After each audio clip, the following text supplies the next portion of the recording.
Esta intervención en pleno a finais de abril do tenente de alcalde Xosé Luís Ruiz, no que se abordou a problemática dun grupo de mulleres vulnerables, usuarias do CIN, que derivou posteriormente na presentación por parte do Concello dunha denuncia por prevaricación contra a extécnica de igualdade do Concello, por presuntas irregularidades na tramitación dos certificados de vítimas de violencia de xénero. Sérvelle agora ao Partido Popular para denunciar o acoso e a persecución a que se veu sometida por parte do equipo de goberno, esta traballadora, e por extensión as propias mulleres. En ese pleno, o señor teniente alcalde decía que se iba a conocer toda a verdade e chamaba a reflexión da oposición pedíndolle que a ver quen era o valente que cando se supera a verdad presentaba a súa dimisión. Bueno, ahora xa sabemos a verdad.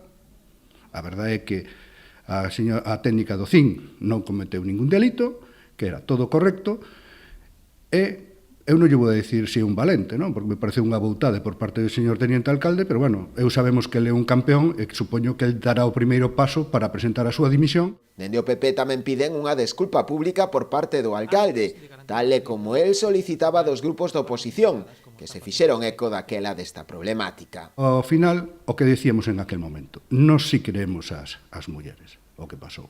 Unhas mulleres que han sufrido o que han sufrido como estas, non denuncian unha situación como a que denunciaban en aquel momento, senón realmente non houvese ocurrido.